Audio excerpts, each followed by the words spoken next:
You are watching the number one podcast in the whole entire YouTube wrestling community, and I'm one of your hosts, Juanzo. And I'm your other host, Jean-Paul Leck. Together we are Robert. And how's every single one of you? It's time to talk about NXT UK. The greatest show in the WWE is not like WWE Dynamite, for the ones that are wondering. No, WrestleWatch. Oh, yeah, exactly. Get your glasses. Yeah, fix them. And, family, we hope that, you guys are going to be with us because this is going to be a great show. A lot of good matches. And also, we know new arrivals. Also, we know kind of the first feud for Meiko Satomura. And, a great main event between Jordan Devlin and the A-Kid. Just a little bit of background of what happened with Walter and also, Ilya Dragunov. So we're going to be dissecting everything. Paul, your thoughts on this show? Oh, yeah, another solid week at NXT UK. Really enjoyed this show. I only have really one minor problem with the show. We see it kind of often, almost every week. But it's a real minor thing. But at this core, the show is still great, still fantastic. I love how they plant the seeds for the feuds. They don't just throw it together with 1 week of build. Everything makes sense. The matches are good, and I'm really excited for everything that's coming. Like you touched on, Walter and a lot of these feuds that we're going to get into. Exactly. So, good family, thank you for being with us one more time. Don't forget to keep supporting us. Subscribe to the channel for the ones that are new. Also, follow us in all the social medias. We're everywhere, Facebook, Instagram, Twitter, all of them we are. So, don't forget to support us before that because on this video for AEW, is it AEW Dynamite or is it like WWE Dynamite according to JR, as you guys can see in the thumbnail? And JF is victorious after one of the greatest main events on AEW, in this history, in the TV show. And, MJF, a lot of people pissed about him. Because it should have been Sammy Guevara, but you're gonna support the heel, and you gave the best reason for it because he's been buried lately, with the feuds with the Stadium Stampede, the Blood and Gods, all of those things. I feel MJ needed a win on its own, so that's what he got. Oh yeah, he needed to win, and see that's the problem with the AEW audience. They're so trained to they want the baby faces to constantly go over, but then. The matches don't mean anything because unless the heel has heat, when you beat him, that doesn't mean anything. It's like beating, a jobber. It's like jumping on a Goomba in Mario Bros. It's, an easy, villain to defeat. So, exactly. But, that I heard a report, MJF is nowhere near the title picture. He's not going to have a title match anytime soon. So, again, with all the frustrations that he probably is feeling and all that, I mean, this guy needs to get out of there. He needs to go to WWE Dynamite. He needs to get out of AEW. Maybe that's what he's really trying to do. Maybe there's some dissension, like you said, because it is time to put the title on the guy. It is time. He's the best heel, the best promo right there. Not the best wrestler, right? But, if you want to know a lot more, go watch the video. This is NXT UK review. NXT started out with a girls match, women's division, Isla Dawn against Emilia McKenzie. This is a pretty solid match between the two. Emilia McKenzie coming back, to the roster. And Isla Dawn is still, really good wrestler, but it has these superpowers, kind of like Alexa Bliss, but at least she channels them in a better way. This is like the, let's say, rated R version of us, if you have any superpower abilities, because Alexa is more like the childish version of it. Yeah, and I mean, she doesn't sit on a swing set and, play with a little doll. No, she's just creepy, and you see the things with the tarot cards, but she's not hypnotizing people, no crap like that. But, this was really good. I like the spot, when Emilia, she was set up for the spear that she does off the ropes. But then Isla Dawn countered it. That was really good. And she hits a really good German suplex and all that stuff. I mean, even though they have to some people goofy gimmick, Isla Dawn's still a great wrestler. I liked it, this match. The only thing I was a little bit iffy on was when she did the mind control thing where she put that, I forget what she hit. I think it was an enziguri, and then she put her hands on her head and was she's subscribe to Rope Rig, everything. Yeah. And then Amelia's I'm already subscribed. What are you being bullshit for? And then she put her in the arm bar and everything because it was even what are you doing? But so you almost see she's trying to maybe control people. Maybe they're hey, Alexa Bliss is kind of over with a couple people. Let's, do this with her. But eventually, she hit almost kind of like a shining wizard. But I think it was with both feet or both knees, but a big, knee or kick to the back of the head. And then, she got the pin here, 1, 2, 3. So that I was actually thinking Isla Dawn would go over because you're going to want to build the heels. But unless maybe they're going to have this be a mini feud going on. Maybe Isla will still go after her and they'll continue it or something. But pretty good opening match. Exactly, and like at the end, you got to see like she was laughing and still staring her down, kind of like, yeah, I don't care if I lost, but like I'm just gonna still chasing over Yeah, you. exactly. That's So this is gonna continue. So Yeah. it's good, like you said. At least to me, this is not childish, so I don't mind it at all. I mean, No. yeah, when she put she had like the fingers on the head and all of that, but at least I still don't mind it as much as like Bliss. Because you're just staring and then, just all of a sudden she starts controlling you. That's awful, but this is great. Good for Emilia, good for Aladon. We got to see like Gallus right there. We can see Wolfgang and also Joe Coffey. And they're kind of like talking about how they're tied, in like their singles competition. So he says, well, hold on. I'm going to do something legit, Give me a second. So he starts going to the ring because what are we going to see after this? We're going to see like the Heritage Cup match between Tyler Bate and also Jack Starr. So Paul, right there, we're going to have the rules in case for people that have forgotten, 6 3-minute rounds, 20-second breaks between the rounds, 2 out of 3 falls, fall, pinfall, submission, count out. We know all the ruling. What do you think about this match, though? Because, Tyler Bate is a great wrestler. Jack Starks is like a pretty, good wrestler, but without like the character, like the gimmick development. What did you think overall?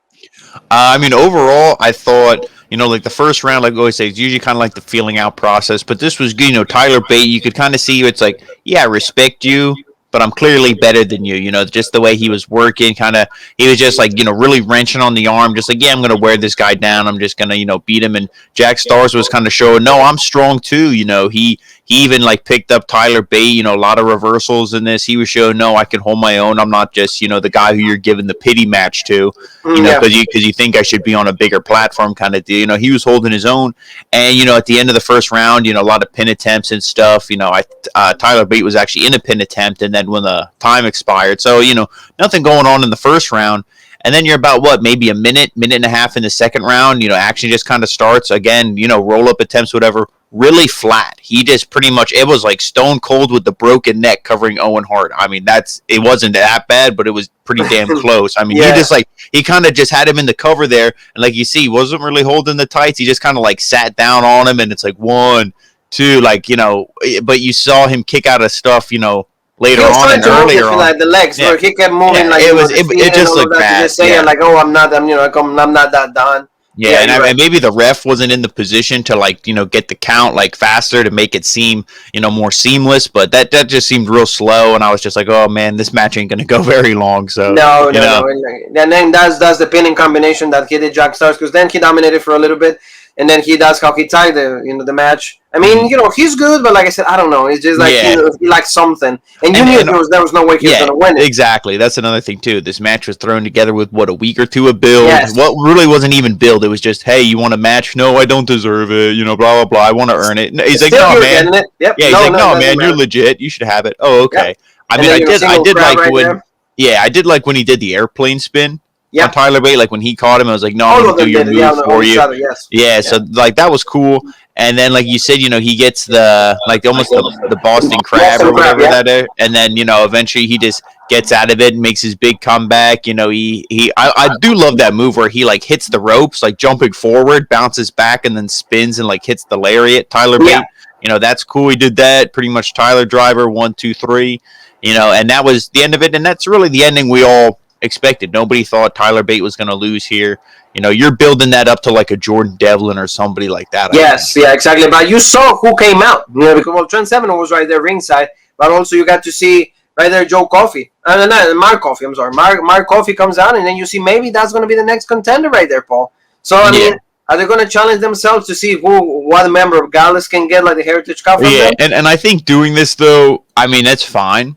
Because I'm not saying Tyler Bate needs to go against Jordan Devlin and lose it right away or whatever. He can, beat all these guys. But, I mean, there's only one Coffey who would be taking that from Tyler Bate. Oh, yeah. And his name's Joe. It's not more. Exactly. You know what I mean? Unfortunately, the other two, I don't know what it is, but, it's more, everybody just thinks of them. Our brains are calibrated to just think of them as a tag team. So, and then what they should be doing, Paul, challenge these guys. Again, for the title, maybe have a rematch or something. But these guys are talking to Sid Scala, and Sid Scala just said that, one of them, I think, is Louis Howie. I think he's the one that is going to go against Mark Andrews next week. And then if Mark Andrews wins, then Flash Morgan Webster and him will challenge for the tag team championships. So you see, Pretty Deadly are suffering for what? Lack of contenders, lack of opponents. And, it's because, like you said, that all of the teams that were in the division, they went to actually NXT America. So they haven't been able to replace them. So that's a problem. Yeah, and I mean, it's a shame, but hopefully, we saw which one addition we're going to be talking about in the women's division, who they brought in.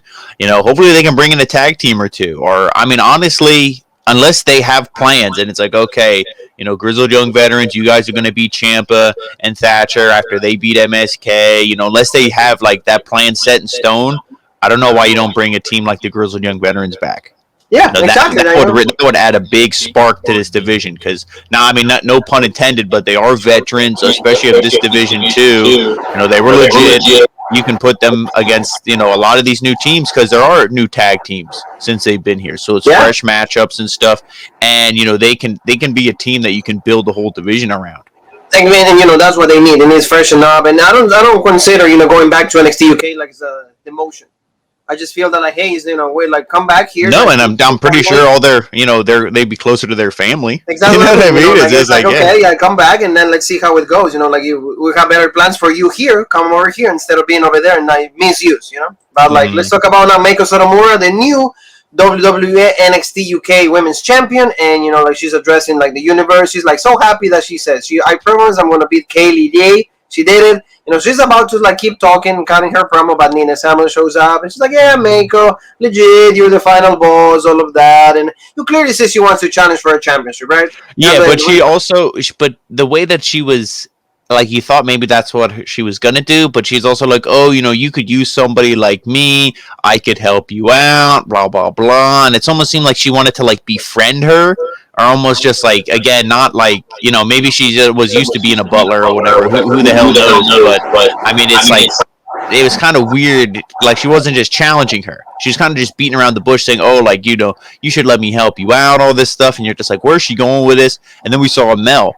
She came out, she knocked her out, and she's like, oh, we don't need your bullshit. We just need hope. She calls herself the French Hope. But I'm like, you're kind of a heel, so maybe don't call yourself that because that felt like a babyface thing. Yeah, I'm more devastating name. I'm more violent name. Yes. Exactly, but she beats up Samuels and then goes in the ring and pretty much challenges Meiko, and she's like, I'm not here to talk. I'm here for that belt. She's like, pretty much says that she's not just going to get stepped over by all these new women, and she's like, we say the same ones every week. What about me? And that's what we always say when you cut a promo and whatever. We don't want to hear the bullshit. Oh, Trent's mom drove me here, or oh, you broke my arcade machine, or whatever bullshit they're feuding over this week. No, I'm being disrespected. I want a shot at the title. Give me my shot. Exactly. That's all we want to hear, and that's what she said. Meiko knocked her out. She's like, you talk too much. You know what? You have the match, and you see Mel. She kind of looked pissed because she, just got punched in the mouth, but she also had that smile, like, yeah, I got what I wanted. Exactly. So we're going to see, and we actually hinted, remember? We said that, like, Amel will be the first one to challenge Meiko Satomura, so this is going to be good showing for her, especially because to have, like, a match of this caliber against the final boss, that's going to be really cool. So tell me a little bit about this, because you got to see the two guys that were on the losing end in the triple threat, and like you get to see Rampage Brown, so I keep losing, and then Joe Coffey joined. And what did he say? I think he just said something like, that was fun, huh? Or something like that, because it was supposed to be like after their match, because you saw Coffey came out. He was actually like wheezing. He was doing his best Kevin Owens impression. And he was all like, ugh. And he sat down and just like, oh. I couldn't understand it with the like the audio quality and his accent, I'm going to be honest, but I think he said something like, oh, that was fun. Like, their match, like, yeah, we just beat the shit out of each other. And they're like, now we're just sitting here laughing. It's like, because it was really, they didn't hate each other. They really just wanted to see who was the toughest guy. Yes. And they probably got a little more annoyed when Ilya's like, yeah. He's like, you guys might be like more ripped than me, stronger, but in the end, you know what? Who got the win? This guy right here. So like, yeah, we're going to see these two guys again. In the championship contendership, we will see that. And I'm almost thinking, because then then Joe gets up, pats him on the back, walks away. I'm almost thinking like, with the other two guys doing singles stuff. Now, I'm not saying they should do this or I want to see it, but I'm like, is Rampage Brown and Joe Coffey, are they gonna go in the tag division and just be like, who's gonna stop us? Like we're two unbeatable monsters. Yeah, but maybe so. It could easily happen. So that's a great theory right there. We'll see what happens on that. But these two guys gave us a great triple threat last week. He's in the reviews in the archive, so please watch it. Give the video a like everybody else has done it. And you said like we wanted to know who was Blair Davenport. And finally we actually hinted it when we talk about on the SmackDown review. We actually said Bea Priestley. Yes, it is her. Like there was a lot of rumors that she had already signed. Just before like the pandemic, they wanted to already bring her over. Her contract expired from New Japan and all of that. She was helping out Will Ospreay, that's her boyfriend. But in the end, she finally joins NXT UK, the women's division, and Blair Davenport has arrived. I don't know if she's needed though, just because you have a lot of girls also that they deserve an opportunity that have been there, beforehand. So, for example, you have Zaya Brookside there. You have the one that we're going to talk about in just a bit. Mel is right there, Nina Samuels, Jeannie. So, there's a lot of girls right there, like Danny Luna. Your thoughts? Let me be honest with you here. With the track record we've seen with a lot of these women, there's certain ones. Okay, Rhea Ripley, she was there for a little longer than a hot dog and a handshake, but she wasn't in NXT UK very long. She was boom there, gone. Toni Storm was there a little longer. She was gone. Piper Niven's gone. 2 dogs, I think 3 dogs. Yeah. I think Bea Priestley is going to be the same thing. She thinks she's going to be there for a little bit. She might not even be champ. She might have a match with Mako, look legit. Maybe somehow get, really establish her as a heel. Boom. NXT is going to be calling up a bunch of women. Shotzi, all these, maybe after SummerSlam, all this stuff. So what are they going to do? Probably she'll be here for a couple months, then she'll go to the regular NXT. She already wrestled in front of fans, America, who watched Dynamite a couple times, Remember that feud with Britt Baker that was supposed to be legit that never happened? Yeah, exactly. Yeah. So, I think we'll see her, on the main NXT show sooner. I don't want to say sooner than later, but I would say maybe by the end of this year. Maybe. But you would say that it is more like a transition. It's just to get acclimated with the WWE ways, behaviors, all of that. Yeah, I mean, unless they're going to do something different, which, congratulations, Kaylee Ray married today. Unless she's going to be the one who goes over to NXT. Exactly. And then maybe they'll keep, Bea Priestley or Blair Davenport or whatever you want to call her. But, this is a good signing. She's a good wrestler, and she has the charisma, like the Rhea Ripley, like the Toni Storm. Yeah, then she's very confident in her gimmick and what she exactly. does. And, maybe going to Japan also she learned a thing or two, so she's going to be ready. So we got to see Mila Smith. She's from French also. So she said, I want to have a match with also with Eva Valkyrie. So she said, I want to have a match, try myself, see my ability, see how it goes. Eva came out. They had a pretty good match. I think that she did okay. Eva is like a top tier girl in this division. So it's more like to get Eva the win. Why? Because remember, last time we saw Eva, she lost to Saramura. So she needed to go find herself one more time and then get that win. And now, get that confidence back that she had lost. Because remember, the streak, all of that, and you said it. Like you carry a lot of weight when it comes to like those streaks and everything, but now she doesn't have anything to lose, so they put on a pretty decent show. But the one thing to like notice about is like Jeannie is on the sides, so like she was actually checking out the match and everything. So what do you think? Yeah, and to talk back on Schmidt, I think she did really good. And, it was impressive, even though, like, she did lose. Like they said, she was a collegiate wrestler. I think they said AWA Women's Champ. I didn't know the AWA restarted back up. They must have been smaller than the NWA or maybe it's a different AWA or whatever. But probably like an AWA different one. Yeah, exactly. So you see she was a women's champ. So, obviously she has talent, but I shouldn't say that. They did put the belt on Alexa Bliss. But anyway, back to this, she looked really good. The only outside of the WWE, I guess there's more talent. Yeah, exactly. The only thing with this is when Valkyrie went up for her finish, it looked like, was it Mila Schmidt? Yeah, it looked like she was like going to stand up.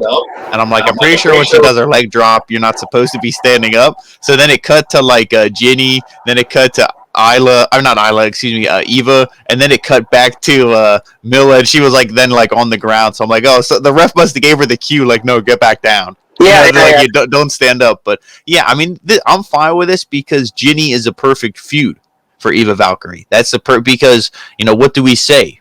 Like Valkyrie can't get back to the title picture until they're ready to take the belt off Mako and put it on her. Exactly. So you're not gonna do that the next feud. You're not gonna do it next month. You're not gonna do it in 2 months. You're really gonna build this up. And let pretty much Satomura and let Valkyrie pretty much just blow through everybody. Get all they beat everybody who's left. It's just the two of them. And exactly. Then, that's that should be the best plan. Is like just go through everybody. So there's a point that there's nobody. Is the obvious choice. It needs to be between the two of them. So I like that. And Jeannie is a good heel, but yet her ceiling is really limited. So what does she have to do? Help out the new baby faces. Help out these girls that like need to get to that level to challenge Meiko Satomura. So that's fine. Like I said, Exactly. Pataya, 1, 2, 3. Like give the cue to the girl. Is like no, don't want to get injured. But we're gonna see this. This is gonna be good. As long as she doesn't wrestle in a mixed match tag with Joseph Connors. Oh yeah, that's when if he really gets lost. You're right. So now let's talk about the scum of the air. Let's talk about Papa Roach or cockroaches. Let's talk about Kenny Williams. He just got a promo saying that a lot of things like have happened, and you just like, for example, cockroaches are the only thing that outlasts anything. Like nuclear bombs. Also, Cher's the one that actually, because of all this like plastic surgeries and everything, she's the one that like can outlast also like cockroaches or Papa Roach, scars, all of that. So like good promo by Kenny Williams, but he also meant that like he is gonna outlast everybody because he's the scum of the air. He betrayed his best friend. Also, like he talked about Nathan Frazier. So the feud is right there, and these two guys are gonna give us a great match. I'm thinking that he probably was gonna go over though, Kenny Williams. Yeah, I mean, it's really hard to say what they're going to do, what the plan is, because you what do we always say? Nathan Frazier's like their guy. He's like, okay, you're going to be like the next Tyler Bate. You're going to be one of those guys like who you'll be our top guy for years and years to come. They're really pushing this guy. Like Kenny Williams said, they call Nathan Frazier a young lion, but what even outlasts a lion? A cockroach, because we're the scum of the earth and all this stuff like you had mentioned. So good promo. I think if you really want to do a lot with Williams, he has to win. But I mean, I don't know how far they're pushing Frazier, what they're going to do with him. If it was up to me, I'd be like, kid, you're a baby face. When there's crowd, you'll get the sympathy. You're legit. We got to build this heel up. So I would go the same way as you. I'd put because you remember, like you said it, like build Kenny so he can go against Bate. Easy. Easy booking, and then it makes sense. Exactly. The match with Stars, it's like, yeah, it's legit. Like the 4th round, they didn't even go to like 5 or 6 like they normally do. So like they need somebody credible for Tyler Bate. So yeah, good promo, like you said. Nathan Frazier, I don't want to see him win. Kenny's the guy. So hopefully they go and they book around that time. Around that how we're saying it. Now let's talk about Trent Seven. The father of NXT UK. And that, that narrative, that story that he's, that idea that he's the father of NXT and all of that, like, is already, like, running out. And they need something better for, Trent Seven, because he's right there, it's like, there's nothing for me to do. I just got to go and, like, join Tyler Bate. So Eddie Dennis shows up, and he's like, oh, remember what happens to the bride? Something like that is like, you just, like... Yeah, he's pretty much said, he's just like, oh, you're never the bride, but always the bridesmaid. So you're never the one getting married. You're never the one having a legit moment, but you're always standing next to the person who has the legit moment. Yes. And then he's like, oh yeah, how about you remember TakeOver when I beat you? This is Eddie Dennis talking to him, and he's like, oh yeah, TakeOver. Well, how about Blackpool? I think he said it was, or something, where he's just like, when I did a burning hammer, through to you through a table, I shattered your shoulder into a bunch of, like a million pieces. He's like, do you remember that? And then Eddie Dennis just starts walking away, like pretty much just like a dog with his tail between his legs, gives up. He's like, yeah, that's right. He's like, I don't know why you got to interrupt me, get me, bullshit. And then he says to the woman who was interviewing him, or the man, I didn't see who it really was, but but he's just like, oh, okay. He's like, I'm sorry, go ahead. Yeah. And then I'm thinking we're going to hear a question, and then the segment ends. So I'm like, don't do these. Do this in the locker room. How about you have, Trent Seven taking a shit, and then Eddie Dennis is in the stall next to him, and he's like, you're crap, mate. Like, you suck. Hey, you remember what happened when... But like, if you're going to have an interrupted interview, and they don't brawl, which thankfully they didn't start brawling, at least have the interviewer ask him a question. At least be like, okay, we're going to still have the interview segment. So that's the kind of stuff I don't like. I see that's the only major problem I have with this show. It's not even a major problem, but I guess it is, because it's like kind of the only. It's the only criticism that you have. Yeah, it's the only problem. So it sticks out. It's just you do see a lot of these. Somebody's about to get interviewed. Somebody shows up, but it's not just this show. That's Raw, that's SmackDown, NXT, AEW. It's all. They all love to imitate each other on that. But remember, next week we're going to see these two guys. Then, so Trent Seven is probably going to go over, because Eddie Dennis, he's a legit heel, but that's it. Mm-hmm. Yeah, I mean, I did like all the lines, and he said, he's like, oh, you lost all this weight, couldn't even beat Jordan Devlin. You pretty much had that Heritage Cup in your hands. You lost the A-Kid. He's like, I love it. You're always the bridesmaid. You're never the bride. So great line, right there. So Paul, let's talk about the main event. To me, one of the best technical matches that I've seen in a long time, because this was not based on wrestling and pure wrestling, meaning like holds and everything. It was more submission, wearing it down, focusing on on a part of the body. That's in the fact that Jordan Devlin was able to adapt that, because A-Kid is more known as being that way, specialist, kind of like what Bret Hart was, Benoit, Angle, all of them, but in a, that's kind of he focuses on. But Jordan Devlin also went through that route. So the first moments of the match, the first 5 minutes, he was just counters and counters and CUC submissions hold. He was just kind of seeing more like a UFC match, without the kicks and all of that. But what do you think? Yeah. I mean, this was good. The match, it was definitely had chapters to it. Like you said in the beginning, it was a lot of the technical wrestling, the submissions, I get you in this hold. Oh, you pop out of it. Oh, you grab me like this. Oh, I reverse it. All stuff like that. And then, was a lot of reversals leading up to it. They get near the ropes. A-Kid goes to do a springboard off the ropes. Jordan Devlin goes, throws him right off the ropes, into the barricade, big crash on the outside. So he's done. He's like, and then they sold it good. Even the ref was like, hey, are you good? Even and commentary was real good during this match. They were really into it, really selling this feud. And then Jordan Devlin gets him back in the ring. That's when he kind of takes over. And like you said, then at that point, it starts to get really into the wear down, the submissions, because it went from technical wrestling to, okay, now we really got to wear each other down, the submissions. And then that wasn't working. Everybody, like you saw, A-Kid would do one of his submissions. Devlin got to the ropes. A-Kid got another submission on. Devlin got to the ropes. It's what are these guys going to do? How are they going to beat each other? Well, then it turned into a slugfest. Then they threw wrestling out the book, and it was just punches. Just like a bar fight. They were just punching each other because it's wrestling don't work. Submissions don't work. Let's try beating the shit out of each other. So big punches and everything. Then the spot was good, on the outside, even though he crashed him against to the barricade. I didn't like when Devlin hit which this might have happened after the steel steps, but Devlin hit a big headbutt on A-Kid, and it was so devastating, and with the momentum, Devlin actually just rolled to the outside because he was near the ropes. And then A-Kid no-sells the huge headbutt, hits the ropes and does a dive, and then picks him up and throws him back in the ring. I'm like, I'm glad you did. And that's his signature. Remember, he would always did the headbutt, and then he would do the Devlin side. So you just no-sell the signature. So I'm like, legit. He did the resiliency right away. Yeah, exactly. You said, the main part of the story, the match ends up with this submission, like you said, they went to the brawling, exchanging punches and everything. But then A-Kid was already injured because of how the knee. Hit the steel steps. Yeah, and that I almost feel like the ref should have called the DQ on that, because he threw him into the steel steps, and then he slammed his knee into it and all this stuff. And I'm and he actually kicked the steel steps into the same knee. So I'm I feel like they were using the outside, stuff a little too much, the toys, whatever you want to call it.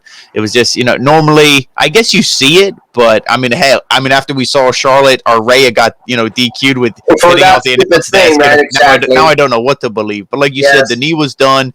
He gets him in the submission. He has the knee. And instead of just pulling it back or whatever, he actually pulls it back and then down to the side. Bends it, So A-Kid must be, pretty flexible, double jointed or something. And, even Nigel's oh my God, because A-Kid taps out. As soon as he had it in the picture, he was tapping, selling it oh my God, you broke my leg, everything. And then, Nigel's stop it, and eventually Devlin does, but not after a chop to the chest from an A-Kid. So you see, there's still even though he quit, even though he tapped out, he still had that intensity to be get off me, and you're gonna see this feud. This wasn't the last match of this feud. This is still going on, and this was good, fantastic main event, right winner. Never been against Diaz, right, Paul? Yeah. Yep. Yeah, no, really great main event, and they're pushing Jordan Devlin big time. But what is he ceiling, Paul? Is he NXT UK champion, or maybe Heritage Cup? What is the ceiling for this guy, or does he go back to America because there's a Kushida that has a cruiserweight championship that belongs to him? So what do you do with Jordan Devlin? Yeah, you could really do a lot, because he says he has unfinished business. You know what I mean? So who knows? He could, like we said, the whole picture. He even still calls out Santos Escobar. Maybe you do something where he beats Kushida, and maybe somehow Santos gets the title from Swerve Scott, and then he becomes, a double champ or something, and then he beats Santos, or maybe he'll just beat Santos, no title involved or something. I don't know, but I really think they're going to push Jordan Devlin. But as for the NXT UK title, that's tough to say, because you got to think Ilya would be next, right? And then Ilya's next. and then after Ilya win, we said the like first he's got to win. Ilya gets it, Jordan Devlin. Yeah, but then what? Then he beats Devlin, so there goes all that momentum. Yeah, and you're not going to take the title off Dragunov because to me that makes him look like a chump. I mean, unless you're just warming him up to just have a championship match, and then that will be it. But good show overall. Another NXT UK that is really solid. Then for next week is going to be like those that are transition. We don't see a lot of like big matches or anything happening, but maybe Walter announcing a match with like Ilya Dragunov. So we'll see what happens, family. Thank you so very much for being with us. Don't forget to subscribe. Hit that bell for notifications. We're always putting content, and the video, put a like so it goes to the moon. And don't forget tomorrow Smackdown live. Jean Paul, myself, Big Dog or like Roman Reigns, and also Last Man Standing. Kevin Owens against Sami Zayn. Yeah, one more time.